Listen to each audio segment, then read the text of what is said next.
All right, so here we are in West Lafayette, Indiana, and we're going to cover Genesis chapter 11. Genesis chapter 11 is the famous Tower of Babel story, and the Tower of Babel story. It's interesting. It's sort of like one of those mythical stories about like how something started. You know, like how the elephant got its trunk or something like that. It's like how the languages of the world formed.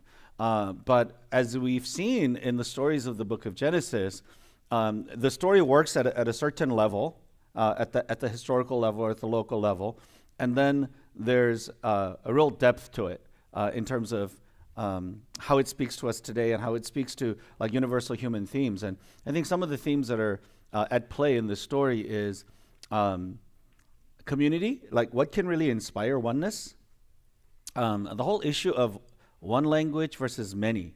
Like that's really an interesting theme. In America, we all speak English, but nobody can understand each other. You know what I'm saying?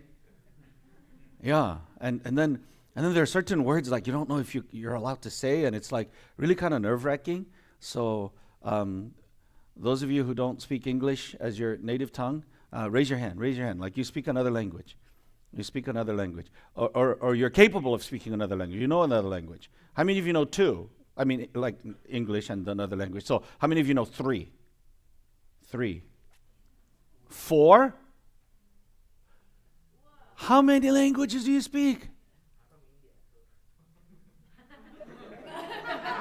So 900? No. Yeah. See, here's a fellow who just straight up admits that they're different languages. Chinese people keep insisting it's Chinese, but they can't understand each other, you know? So, anyway.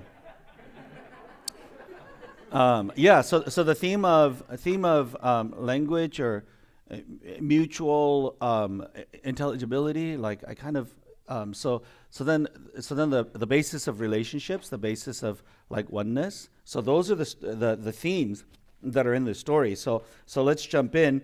So Genesis 11, 1 through 9. Now the whole earth had one language and the same words. Like, wow, that would be really nice, right? As people migrated from the east, they found a plain in the land of Shinar, which is like is current-day Iraq, and settled there. And they said to one another, "Come, let us make bricks and burn them thoroughly." And they had bricks for stone and bitumen for mortar.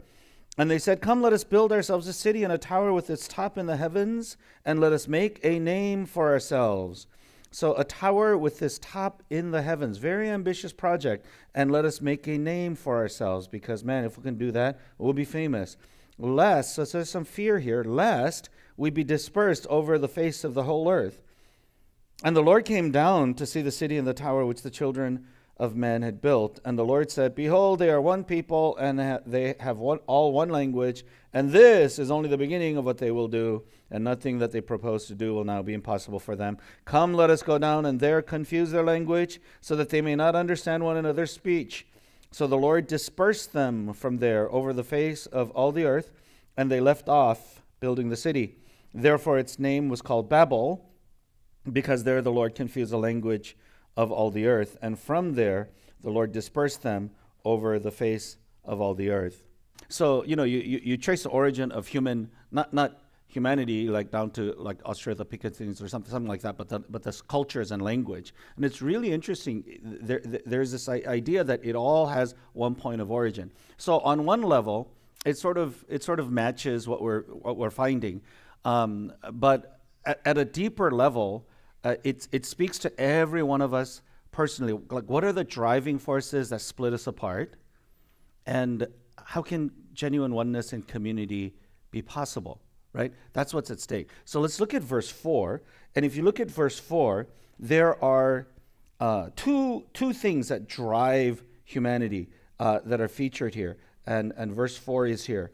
So as you look at this verse, "Come, let us build ourselves a city," and Look at the words and discuss with your neighbor how would you characterize the two things that you see here that are almost universal drivers of human activity, big motivators.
so so let us build ourselves and let us make a name for ourselves. So how would you characterize that?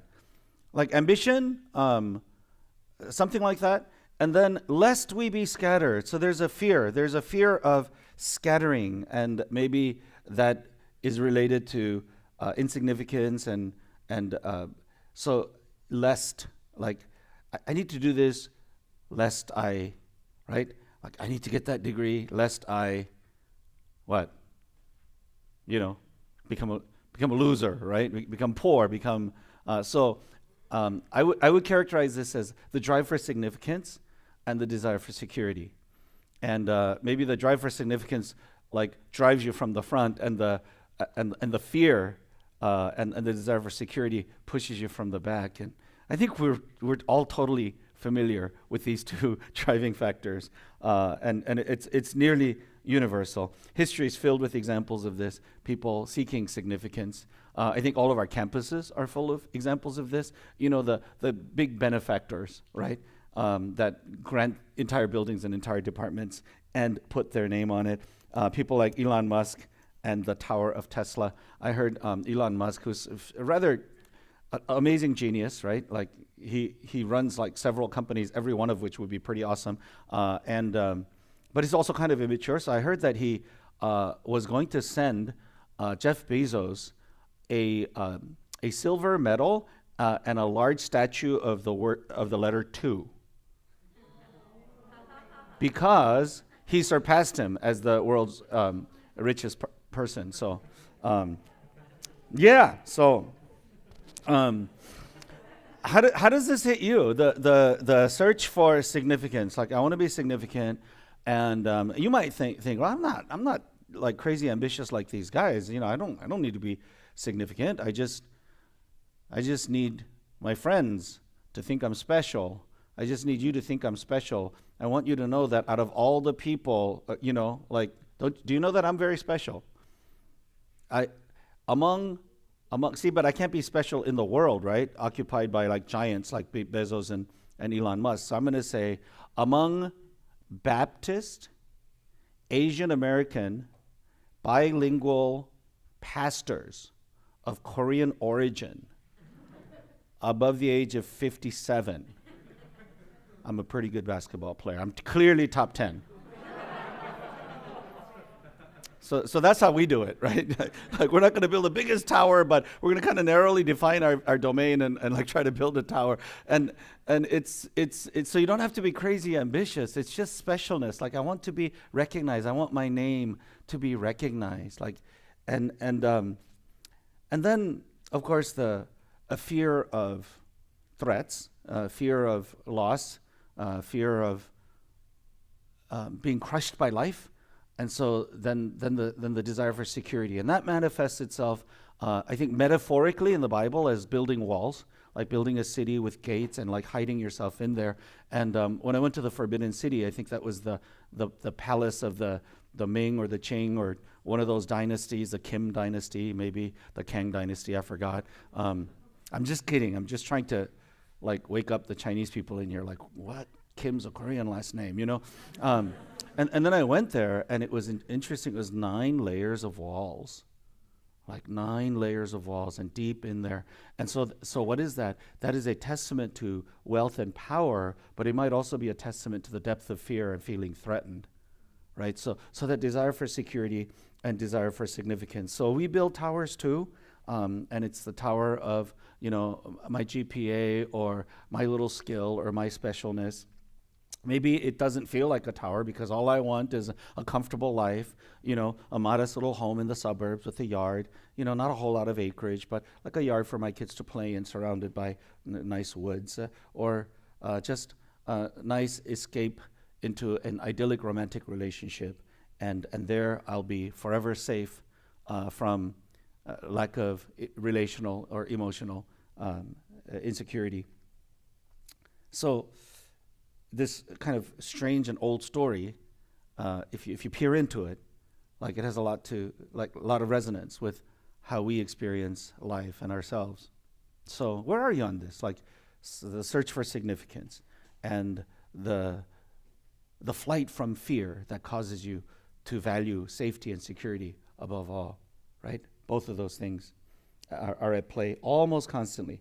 And then verse 4, there's another aspect of this. With a tower with its top in the heavens. That is not an innocent expression. The word heavens here implies a challenge to God. And that too is kind of a universal theme. Like, why is it that we experience our powers a kind of in tension with God's powers? So that it isn't uncommon for a person to like experience things going well. You know, I have a good job. I have a lot of things are going well. My career is going well. I have a nice home. I have leisure. You know, I have my own fishing boat. Like, I have all of this, so I don't need God. Like, why does it have to finish like that? You know, I'm on the path to success, and I'm going to get this PhD, and man, I lucked out in the most cutting edge happening research, and I'm going to get a good postdoc, and I'm going to get my professorship, and I will publish in Nature and Science on the same month, you know,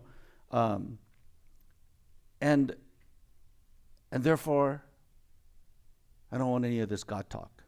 Like, why does it have to end that way? And yet it often does emotionally. It's not logical, emotionally. Why is that? Like, why is it that we find, as we are claiming our domain, that we're telling God, like, this is not your domain?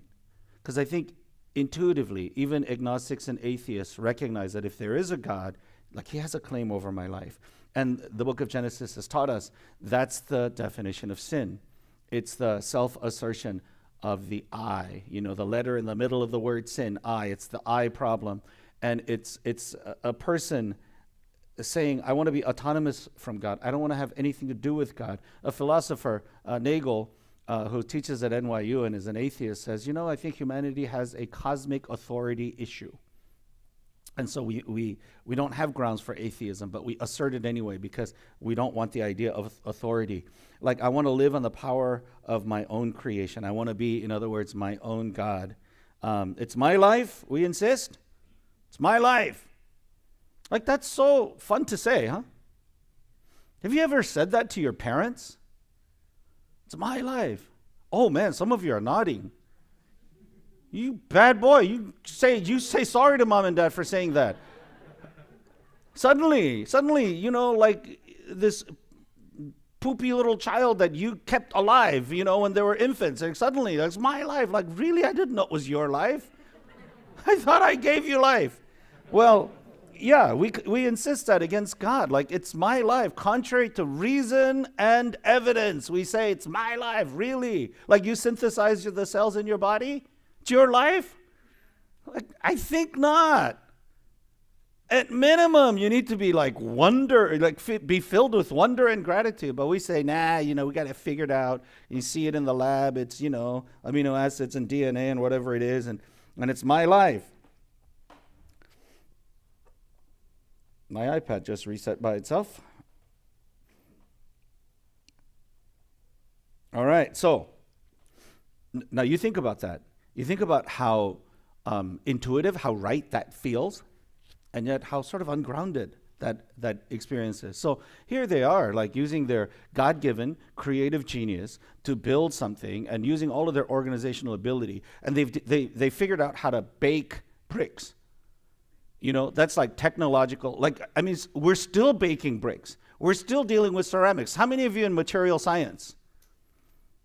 Anybody in material science, you know what they do? They try to bake bricks in ever higher temperatures and, like, you know, add weird stuff to it. Ceramics, like, that's still big. Well, these guys finally figured out, wait a minute, we can make mud things, and instead of just drying it in the sun, we can actually put it in high heat, and then it comes out lighter and stronger, and we can build higher because it won't crush it's a technological, and then you don't have to quarry stones because they're all weird sizes, like it's very standardized, right?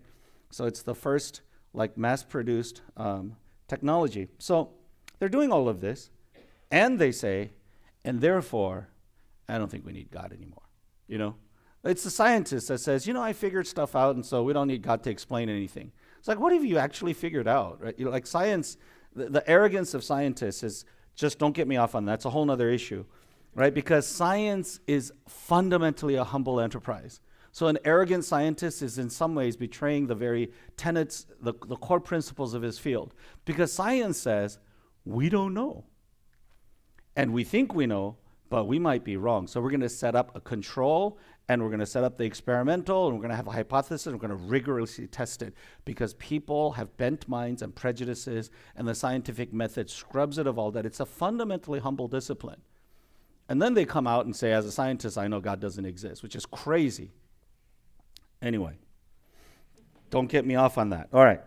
So the rejection of a higher authority, a higher claim over my life is a theme in this story. Like, this tower is going to reach the heavens. And it is pretty amazing what mankind is able to do, right? I mean, you fly into one of these cities. I think LA is my favorite experience of flying in at night, and you see an ocean of city lights, like as far as the eye can see. So here's a quote from President JFK making a speech a few weeks after the Cuban Missile Crisis, and I think he was flush with confidence. And he gave a commencement address at the American University. He said this: "We need not accept that view. Our problems are man-made, therefore they can be solved by man, and man can be as big as he wants. No problem of human destiny is beyond human beings. Man's reason and spirit have often solved the seemingly unsolvable, and we believe they can do it again." I cannot imagine a global leader saying such things today, because man-made problems are about to engulf us. I mean, with all of our brilliance, we have created weapons that will destroy humanity many times over, and with all of our industry, we're heating up the planet to God knows what consequences. And yet here is the hubris. We can make a tower that reaches the heavens. We can solve our problems. Man can be as big as he wants. No problem of human destiny is beyond human beings. I mean, it's a good spirit, cheer people up, but that kind of hubris, that kind of pride is involved in this story. The idea that I can replace God with a tower that reaches the heavens. But of course, even as you say this, right, like, we have a hard time believing in our own hype, which means we need to keep doing greater things in order to convince ourselves we're not so inadequate, right? And we saw that in Cain and the children of Cain. Interesting thing about the tower, it starts with a we, like, hey, let us do this, let us do this. But what's characteristic of a tower? What's characteristic of a tower is it's like it gets narrower and narrower. I don't know if you guys are Lord of the Rings fans, the Minas Tirith, when Gandalf rides up the spire. It's pretty, like, wow, how did they film something like that? And, at the very top, So, in some ways, life is arranged that way. Hierarchical, and fewer people at the top, right? Socially, it's like that. You're part of a crowd, and then you can be part of a popular crowd by pushing out some people and drawing the circle narrower and narrower. And the alliances that start, they're all sort of temporary, right? Alliances at work or alliances in common endeavors. The mutual interest drives it, but when the interests are no longer mutual, all those alliances dissolve. It's like those alliances when you're playing Risk or other board games. I remember being really good at Risk because I would be able to persuade people to trust me. Like, hey, just I won't attack. I'm gonna go for them. And then when they trust me, I go, ha, and I attack them. And they're like, gosh, as a pastor, how can you do this? So then, it was kind of. But at the end of the board game, all those alliances are just kind of strategic moves, and only one person is going to win. So it starts with a common purpose, something so tall and huge that like, wow, that's inspiring. Like, let's do that. Because we love making huge things and being dwarfed by that experience. Like, that's a pleasure, and I think that's a fallen pleasure that really it shows us that what we're really driving at is worship. But that's another topic altogether. But like all things driven by fear and ambition, eventually there's strife and competition and maybe even violence, because the interests are no longer mutual. As the pie gets smaller, as that small piece of floating wood gets crowded, and it comes to push to shove, and some people have to drown, and it's not going to be me. So verse 5, and the Lord came down. The Lord came down. So I think there's a little irony here, because they're saying like this is so awesome, it's gonna reach the heavens, and the Lord can't quite see it. It's like, what is it that they're doing? So he needs to come down. And I think there's a lesson here. Like, people who think their accomplishments are so grand, towers that men thought were so gigantic and so immense. It's laughable, the pretensions of men. I don't know if you encounter any of this in museums and things like that, where the giants of history like make these sweeping boasts about how awesome they are, and like even to our eyes, with a couple of centuries beyond them, what they accomplished seem fairly minuscule. And it's interesting. God says, "And the Lord said, Behold, they are one people. They have all one language, and this is only the beginning of what they will do. Nothing they propose to now would be impossible for them. Come, let us go down," and they're confuse their language. So it seems like God's actually threatened, like, they're reaching heaven. We better stop this. That's what it sounds like. And sort of at the level of this story, it kind of works. But what's really going on, if you look at the pattern of God's activity in humanity, is after the fall, there's a certain critical mass. Like things get worse and worse, and God keeps heading it off out of mercy, out of his desire to see violence stopped. So Cain kills his brother, says, okay, nobody killed Cain. Like, let the violence not continue. So as this is going on, God wants to scatter people so that, like, that critical mass of wickedness won't do even more damage. And then he says, let us go and confuse their language. I think being unable to understand each other turns out to be a natural consequence of pride, a natural consequence of those who sort of gather with the goal of making a name for themselves, right? Because only you're into that. Like things that are based on all of our pride and ego. Like how long will our pride and ego like align to a common goal? Not for long. Not for long. So there can be no lasting unity, only clashing interests, clashing egos, fear of one another. And so by the time God scatters them, it's a mercy. And then let's kind of revisit one of the stated goals for why the builders of the tower wanted to build. They said, "Lest we be scattered over the face of the earth." Like let's look at that. Like so far, I've been talking about ego, pride, make a great name for ourselves. But the other thing is like we don't want to be scattered. We don't want to be dispersed. Let's build something that would be high, can be seen from many places, and it'll provide cohesion among us. Like it's a civic project, right? Like we don't want to be scattered, because when we're together, maybe we can defend against our enemies.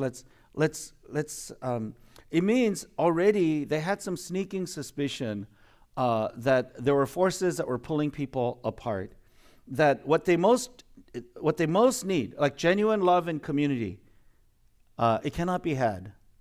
So maybe we can substitute it for something, because otherwise the forces that separate us, the centrifugal forces which threaten to loosen our bonds, like it's going to scatter us. Why would they experience that? Because they had already dislodged God from the center. And if they had dislodged God from the center, and then they look at each other like, who are you? Oh, you're my brother, you're my sister, because we've been created by God. Well, if that's not there, then who are you? Well, we're just competing over the same finite resources. That's essentially anti-community. So maybe we can engage in this project together. In other words, I think they're sensing that they don't have a whole lot in common that will create the basis of genuine relationship. So what are you doing after you graduate? Where will you go? You ask a new grad or a senior. I don't know. New York, San Francisco, LA, Chicago, um, Silicon Valley, maybe Seattle, where the jobs are, or where my grad school is going to take me. Why? Well, because I'm done here. I'm done here. Got my bachelor's. I'm done here. Nothing to keep me here. Like, what will keep anybody anywhere if we're all driven by self-interest? Right? Like, what will keep you or anyone else anywhere rooted so that history, mutual history, the collective sort of growth of character and the writing of a mutual common history can form us? Well, why would anybody do that if we're all driven by self-interest? So the leaders among this community got together, say, hey, we need to have something to pull us together. And the tower sounds like a good idea. And the word Babylon, some translations will straight up say that this is Babylon. The ziggurats, I don't know if you've encountered those spiral temple things. And so that will keep us together, a tall tower. These never work. The Third Reich, Hitler boasted that it would last 1,000 years. Communism, drunken by the sort of idealistic picture of, the workers' utopia. If we can only get rid of those capitalists, then heaven on earth will be unleashed. And the very people that led the revolution in short order no longer believed in it. The ideology became only a battle cry to justify, their consolidating power under them. Or American consumerism, which almost seems to have exhausted itself. Like, what is a center that can actually hold, that can actually create what all of humanity really hungers for, right? Which is like genuine love, genuine community. Only God can be that center. You replace God with any Tower of Babel, it will not work. You become fragmented. The center cannot hold. Things fall apart, as a famous poem says. Whatever noble cause, it may start out well, but human pride will destroy it eventually, or maybe not even eventually, like almost in short order, because human pride cannot create community. Pride is essentially isolating. Here's a lovely quote from G.K. Chesterton. So listen to this. So you are the creator and redeemer of the world. So he's talking about people who think like they're their own God, So he says, so you are the creator and redeemer of the world. But what a small world it must be. What a little heaven you must inhabit, with angels no bigger than butterflies. How sad it must be to be God and an inadequate God. How much happier you would be, how much more of you there would be if the hammer of a higher God could smash your small cosmos, scattering the stars like spangles, and leave you in the open, free like other men, to look up as well as look down. I love this quote because it's funny, and the picture is really arresting, but this is what we all want. Like, you want to be the God of your own small universe, like some of your advisors, the king of their lab or something, like, and it's miserable. And who wants to really be a part of that world? Hey, like you if you're actually honest, say, hey, here's what my life is about. My life is about proving to everyone that I am special, that I am worthy of paying attention to, and that I am worthy of thinking about fairly constantly. And that's what my life is going to be about. Would you like to be part of that world? Okay, line up over here if you want to sign up, So everybody's their own little king and queen and prince and princess. And that's what people think they want. Except it robs them of what they're truly hungry for. What are we truly hungry for? Like, it's such a secret that we sometimes blush to say it, and that's why we don't. What are we hungry for? We're hungry for love. We're made by a God who introduces himself in the shortest, most compact expression: God is love. Well, if we've been created by that God, then we're meant to receive and give love. You know, that kid trying to perfect that crazy, dangerous skateboard move off of the ledge of some staircase, to the man working, 80, 90 hours in the lab, everyone in between, every TikToker, like, what's the cry of their heart? It's like, I want love, I want love, I want love. But what do? They say, well, I'm going to build a magnificent tower. Like, that move is so smooth in our mind, but it's so crazy if you think about it. If you want love and you're going to buy it from people, you're going to force it out of people by being stupendously awesome, but you're not, but that's the game you want to play, good luck. That's miserable. If you want love, you have to ask for it. Kids are so cute. You be my friend, And then you do something really nice for a 3 or 4-year-old, and then they'll turn to you. It's the sweetest thing. They'll go, you're my friend. I'm like, oh, I'll build this Lego thing for you again. They're very, they don't know better, right? They don't know better. We know better. We say we can't ask for love.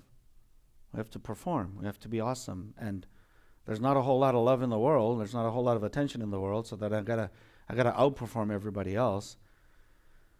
Well, there's the infinite God who's got love with your name on it, and that's the love you're really seeking, because that's the love based on truth, because you can't fool God. That's what we're seeking. So let's go there. Let's move there. Okay, so that's what I'm seeking. So then I don't have to build a tower. Why? Because the thing that attracts us to the tower is an urge to worship. That's the other thing that we're hardly aware of, that the people of our world will dare not say. But what is this about? When we pay $100 to fill a football stadium to see a miracle happen, right? When the quarterback snaps and the ball goes flying, in between all these people, apparently that's a miracle. That's not supposed to happen neurologically. Just somehow they get it done, and then our guy goes flying down the whatever, and then what do? We erupt in an experience of total other-centeredness, right? Now, I'm describing this, but I have no idea what I'm talking about, because that's never happened to me personally. I'm not into sports, but I've seen it happen at pizza places everywhere. It's like, ah! And I'm like, wow, we hunger for that. Towers, we're all so into towers, man. If you go to New York City and you crane your neck up like this, and you can barely see the top. Well, you can't see the top of this glassy tower that tells you, I am awesome and you're not. And there's a goosebump. It's weird, It's just a building. But it's so strong and gigantic. You go among the woods, the redwoods, the sequoias, go to the Grand Canyon. You see Niagara Falls thundering down like 1 billion gallons of water per minute. And you just, wow, it's a total experience of being taken out of yourself, experiencing the pure joy of admiration. It's all a secret to how we're made. We're made to worship God. We're made to be enthralled by beauty, excellence, worthiness, moral purity. Occasionally you read about the guy who jumps into the subway station to rescue somebody, the risk of his life, moral beauty. All of that causes us awe. Yeah, they're trying to replace that with a tower full of human pride. Not going to work. So then, it's really interesting that the Bible tells of a story, happens just once. And it's a reversal of the Tower of Babel. And it happens at the birth of the church. In the book of Acts that records the birth of the Christian church, there's this bizarre scene. So here it is. And they were all filled with the Holy Spirit and began to speak in other tongues as the Spirit gave them utterance. Now there were dwelling in Jerusalem Jews, devout men from every nation under heaven. And they were amazed and astonished, saying, are not all these who are speaking Galileans? And how is it that we hear each of us in his own native language? We hear them telling in our own tongues the mighty works of God. And there at the birth of the church, for a moment, magic happened. All of the linguistic barriers came down, and somehow everybody understood what was being said in their own native tongue. Reversal of the Tower of Babel. Being unable to understand each other because our interests really don't overlap. When will it ever overlap? When will we get genuine community? When we want to no longer make a great name for ourselves. We're no longer fighting for our own significance and security. And we say, wow, I want to declare the mighty works of God. God's done some pretty mighty things. And yeah, that gives me a great joy to talk about it. I still haven't seen the movie Shang-Chi, but there's a bro I don't know why I say it's a bro. I don't know. It's anonymous. During the Q&A sessions, every week, like, have you seen Shang-Chi? Next week. This is a Q&A session over our message, but Pastor Ed, it's a really good movie. Have you seen it? Did you like it? So, like, I have to see it because I keep getting the same question. I don't read it every week, but I hear you. I hear your heart's cry. I'm gonna see it. You see a good movie, you want to tell people about it. Like, you find a good restaurant, you want to tell people about it. Some of you are really evangelistic, like, let's go, you know? I saw that movie two times, but if you haven't seen it, just for the joy of seeing you see it, I'll go and watch it again. You know? The mighty works of God. Like, man, I want to declare that. And then suddenly we find ourselves speaking the same language. So one of the pure joys that I've been experiencing is going to our churches and seeing how multi-ethnic we are. You know, we started like 30 years ago as a monocultural, like one ethnicity church. I won't tell you which one. But now, man, it's like, you know, the people my age, you know, like, we're still like that because but now with the younger folks. And what's exciting is that at every campus we're at, we tend to be the most multi-ethnic group. I forgot which campus it was, but when the campus wanted to take a picture, like for their website or for the catalog or something, they asked to come to take a picture of our group because we're the most multi-ethnic, and, you know, like they want to burnish their multi-ethnic creds by like taking this picture with our group. I think that really glorifies God. I think that really honors God, because what can, like, in our divisive era, what a witness that would be. And when we say, like, we're all different, like on the drive down, like, we're talking about Scandinavians and like how you never hear about Finnish people, and then like two of our sisters says, you know, my grandparents, they always make fun of, and they have like these little negative snide comments against the Finns, you know, because we're Norwegian. And so one of my grandma says, like, don't call me Scandinavian because people might think that I'm from Finland. So, like, what's that about? Like, I have no idea what that's about. So that's really interesting, right? So, like, the rest of us, we're thinking, you know, like the elvish, you know, tall, blonde, beautiful, you know, Finnish, Nordic people, and they're all the same, you know, Norway and Sweden, and they're all kind of like narrow, and they all kind of meet near the North Pole, and you figure like they all love each other. Like, no, you know. And the Westerners probably think, like Chinese, Korean, Japanese, they look exactly the same. Like, excuse me, we're very different, you know? So, like it really glorifies God because gospel is the language we want to speak. We find ourselves with greater kinship than blood and tribe makes possible. And that kinship is so big that it relativizes and right-sizes all of our differences. And we don't have to argue about all of those things because the transcendent need of the day and the transcendent truth that connects us to eternity and with God, our Creator, Heavenly Father, is the gospel. And like the church, like the early church, we start in one tongue, one language, common words. We declare the wonders of God. How cool is that? Back to our story, one final point. It says, so they left off building the city. So they left off building the city. Every one of our lives, it's going to end like this. And if you're all about building your tower, you're going to leave that incomplete. And it's going to be tragic. It's going to be hard to grow old apart from God. Because when the whistle blows, when it's your time, you have to go. But what if your life is all about surrender, constant surrender? What if your life, because of the greatness of God and greatness of the gospel, like you want to make Jesus famous, it's all about Jesus. And I'm always giving away my rights. I'm always giving away my funds. I'm always giving away my time. And I'm already living a surrendered life.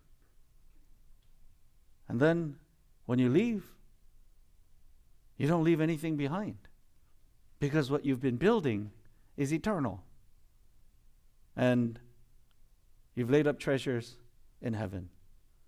And the difficulty of letting go will be more than made up for with the hope of all that you've invested in.